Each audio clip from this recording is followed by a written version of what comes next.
dulunya ini bisa dilihat bahwa benchmark ini masih belum terpecah seperti itu ya. Nah, karena tanahnya turun di sini, sehingga benchmarknya itu sampai pecah, pipanya itu seolah dia nongol ke atas, padahal sebenarnya tanahnya itu turun.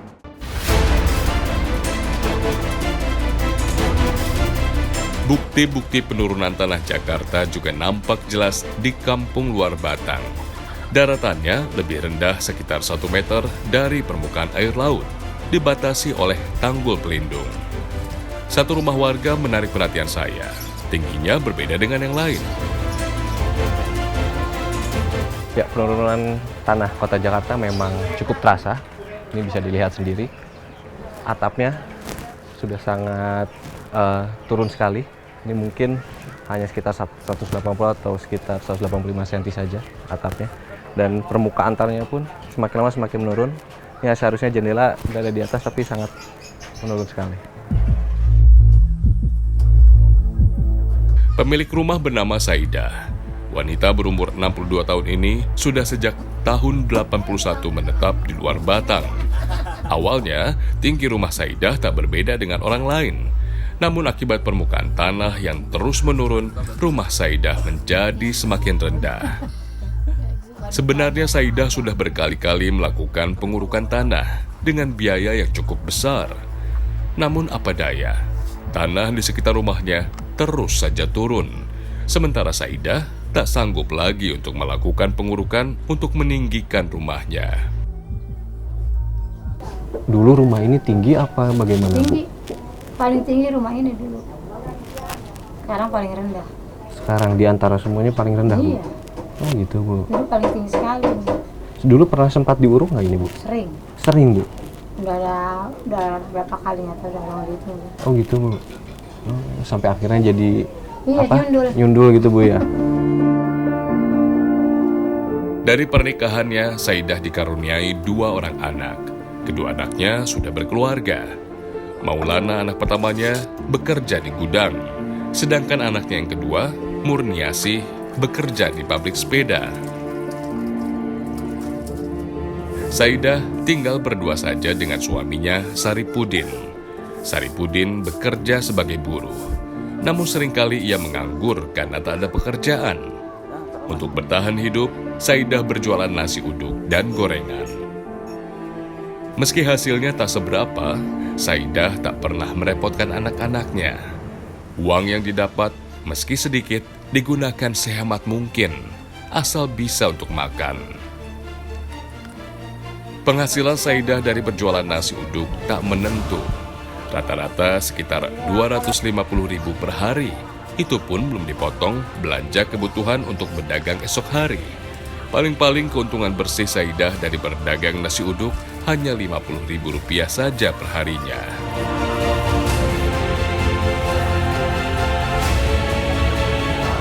Untuk kebutuhan airnya, per hari Saidah membutuhkan 8 jerigen air.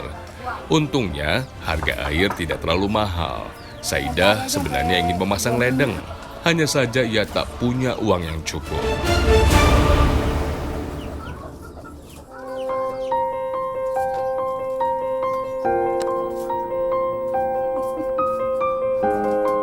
Dulu sebelum dibangun tanggul, kawasan Kampung Luar Batang rawan banjirop.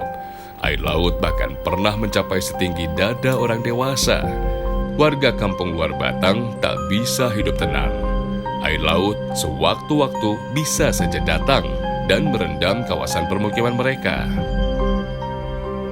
Saidah yang rumahnya paling rendah menjadi paling susah. Ia harus bekerja keras membersihkan rumahnya dari genangan air laut. Apalagi posisi rumah Saidah juga lebih rendah dari jalan. Untungnya sejak ada tanggul, banjirop tak sering lagi terjadi. Meski masih ada rembesan air yang masuk, Saidah merasa lebih aman. Nah, Bu, kalau misalkan pindah nggak mau bagaimana? Kalau bisa mah jangan sampai pindah lah. Kalau bisa mah jangan sampai dipindahin itu. Mesti tetap di sini. Kenapa, apa Bu yang bikin akhirnya betah untuk tetap tinggal di sini, Bu? Ya, betah di sini sih, kalau di mana-mana belum tentu betah. Gitu. Soalnya pencariannya itu.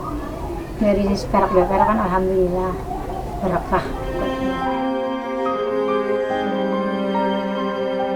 Bagi warga yang tinggal di kampung luar Batang, pindah keluar kampung bukanlah pilihan. Sulit bagi mereka untuk bisa hidup di tempat baru karena membutuhkan biaya yang besar. Sudah selayaknya pemerintah pusat dan daerah memberikan solusi.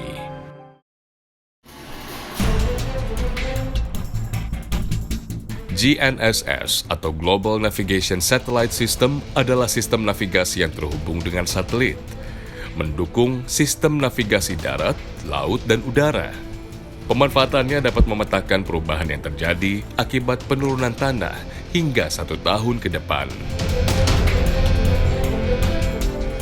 Rata-rata penurunan tanah di Jakarta sekitar 7,5 cm per tahun. Namun di kawasan utara Jakarta yang berdekatan dengan laut, kondisinya lebih beresiko karena adanya banjir rob. Posisi daratan yang lebih rendah dibandingkan lautan jelas menjadi masalah yang butuh solusi cepat. Seperti yang terjadi di Kampung Gedung Pompa, Penjaringan, Jakarta Utara. Di tahun 90-an, posisi daratan Kampung Gedung Pompa masih lebih tinggi dari laut. Garis pantai masih jelas, menjadi tempat anak-anak bermain dan nelayan menambatkan perahunya. Namun, dalam jangka 30 tahun saja, semuanya berubah. Kawasan pantai tenggelam menjadi laut.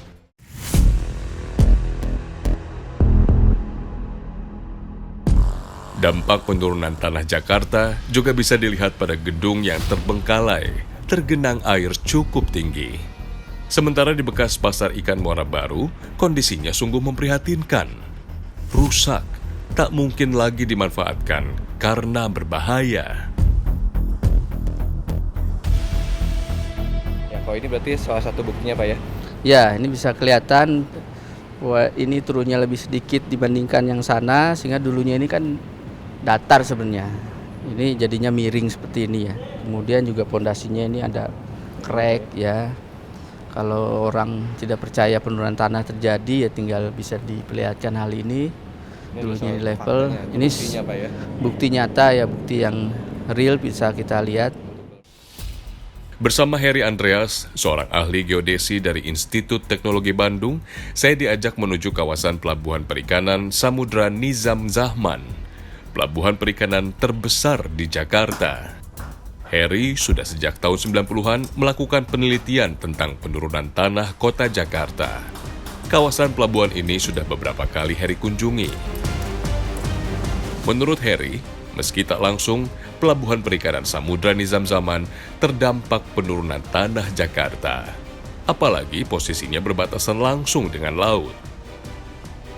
Untuk mencegah Jakarta terendam banjir, pemerintah sengaja membangun Tanggul Laut National Capital Integrated Coastal Development atau NCICD, mengitari pelabuhan perikanan Samudra Nizam Zaman.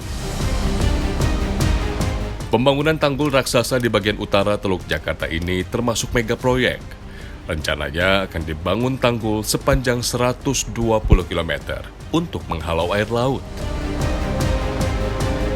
Sayangnya, pada tanggal 3 Desember 2019, Tanggul Muara Baru sempat jebol, diduga akibat penurunan tanah yang terjadi di sekitar penanaman tiang pancangnya. Heri Andreas memang sengaja mengajak kami untuk memantau tingkat penurunan tanah di sekitar pelabuhan perikanan Samudra Nizam Zaman. Karena disinilah titik penurunan tanah yang cukup signifikan, mencapai 12 cm per tahunnya. Bersama timnya, Heri menanam pipa besi dengan kedalaman 300 meter untuk kebutuhan penelitian di tahun 2009 lalu. Pipa besi ditanam sangat dalam untuk mencapai bagian tanah yang paling keras. Kini, bagian pondasi tiang yang ditanam sudah terangkat cukup tinggi. Kalau dilihat ini kan benchmark ya, benchmark yang kita pasang pipanya itu sampai 300 meter ke dalam tanah gitu. Nah, dulunya ini bisa dilihat bahwa benchmark ini masih belum terpecah seperti itu ya. Nah, karena tanahnya turun di sini, sehingga benchmarknya itu sampai pecah, pipanya itu seolah dia nongol ke atas, padahal sebenarnya tanahnya itu turun. Ini sudah sampai 70 cm dalam waktu 10 tahun lah ini turun di sini ya. Ini bukti otentik penurunan tanah yang terjadi di daerah kita. Tak hanya memasang pipa besi, agar penelitiannya semakin akurat, Heri dan timnya juga membutuhkan peralatan modern yang terbilang canggih. Semua dilakukan agar data penurunan tanah yang masuk semakin akurat. Kalau boleh tahu ini alat apa, Pak? Ya, ini namanya GNSS atau GPS. Jadi alat untuk mengukur penurunan tanah gitu ya. Jadi dengan teknologi satelit kita ukur koordinat. Nah, nanti perubahan koordinat itu menunjukkan terjadinya penurunan tanah. Jadi kita ukur itu tiap tahun kita ukur, datang lagi kita ukur. Nah, perubahannya kita lihat. Kalau terjadi perubahan koordinat, yaitu di alamnya juga terjadi perubahannya. Salah satunya ya penurunan tanah.